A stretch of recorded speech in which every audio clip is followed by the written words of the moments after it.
السلام عليكم حبوباتي الزينات الغاليات على قلبي، نتمنى تكونوا كامل بخير وبصحة جيدة. نشكركم كامل على التعاليق الرائعة اللي نلقاها في الفيديوهات. هذا دا يدفعني ويشجعني باش نكمل في القناة ونمد لكم المزيد والمزيد إن شاء الله. نبداو على بركة الله في فيديو اليوم. كما وعدتكم في فيديو اللي عملته تاع كبسولات الفيتامين ه اللي استعملتهم على البشرة تاعي، تاع البشرة تاع الوجه، والنتيجة اللي عطاتها لي ان شاء الله نخلي لكم رابط الفيديو في صندوق الوصف. في الفيديو كنت وعدتكم باللي راح نجرب كبسولات الفيتامين ه بعد ما جربتهم على بشرة وجهي. راح نجربها ان شاء الله على فروة الشعر او شعري. والحمد لله بعد ما جربت كبسولات الفيتامين ه على شعري، ولكن ما استعملتهمش وحدهم، استعملتهم مع في علبة فازلين شريتها من الصيدلية. العلبة هذه تدير 5000 فقط، تشريوها من الصيدلية تجي بهذا الشكل. هذه العلبة مازلت ما استعملتهاش، استعملت هذه العلبة. كبسولات الفيتامين ه انا استعملت منها كما تعرفوا التركيز تاعها 400 ملغ، يعني استعملت زوز كبسولات لان العلبة تاع الفازلين شريتها صغيرة. كيف ما تستعملوها تحكموا زوز كبسولات من فيتامين ه. نحيو كبسولة بهذا الشكل، هذهم كبسولات يجيو بهذا الشكل، زوز كبسولات كما قلت لكم. كمية الفازلين يعني العلبة صغيرة، لكن عندكم علبة كبيرة يعني تقدروا تضاعفوا كمية الكبسولات. انا كنت استعملتها هذه العلبة تاع الفازلين على شعري كما قلت لكم بعد ما نلاحظ، لكن اعطتني نتيجة. كما وعدتكم ديما اي منتج ولا اي حاجة نستعملها وتعطيني فايدة نحب ديما نشاركها معكم، يعني باش تديو فكرة، ويعني وايضا نفيدكم كما انا استفدت من هذا المنتج. كما استعملته حكمت العلبة هذه تاع الفازلين، فرغتها في يعني في اناء وحده، تفرغوه. بعد ما تفرغوا العلبة تاع الفازلين في اناء، يعني تحكموا حبة او كبسولة الفيتامين ه تستعملوا، يعني تتقبوها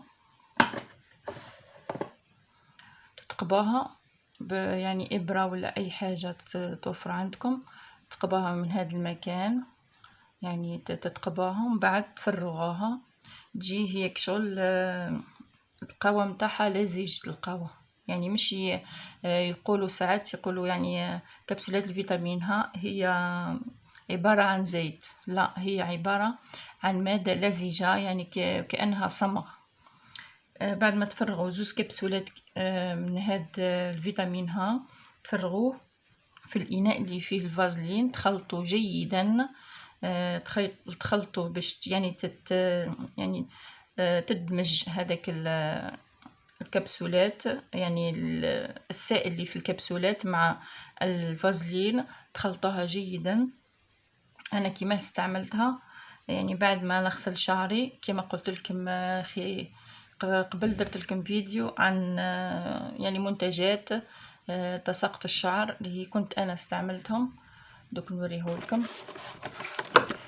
بعد ما استعملت الشامبو وايضا اللوشن الفا اكتيف، كنت درت لكم ايضا فيديو عنه، ان شاء الله نخلي لكم رابط الفيديو في صندوق الوصف. يعني عطاوني نتيجة بعد ما يعني ساقط شعري يعني بطريقة كثيفة. استعملتهم واستعملت هذا الفازلين مع الكبسولات الفيتامين ه. كنت بعد ما نغسل شعري ونشفه وندير لوشن تاع الفا اكتيف، ندير مساج في شعري.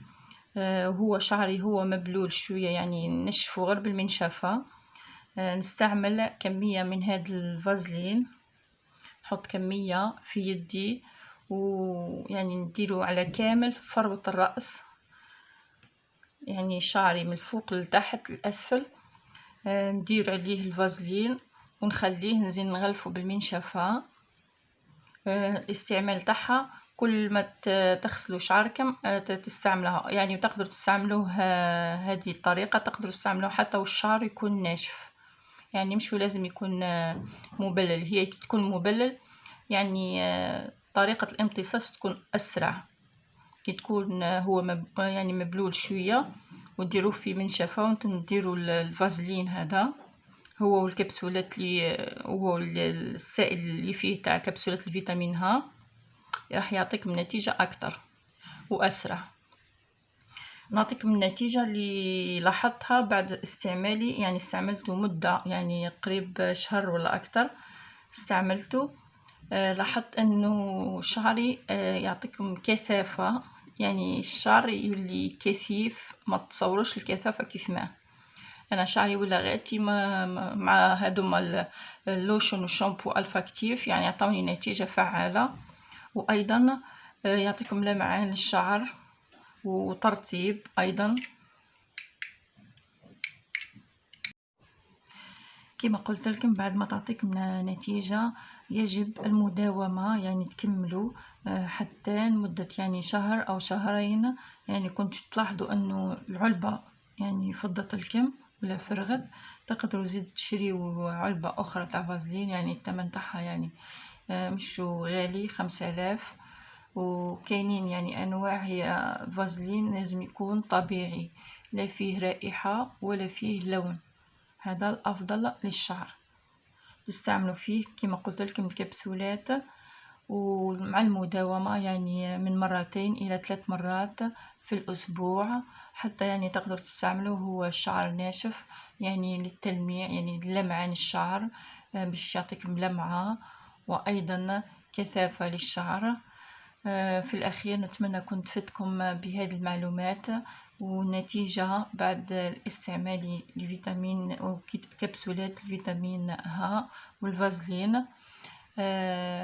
أترككم في رعاية الله وحفظه، وانتظروني في فيديوهات أخرى إن شاء الله. مع السلامة.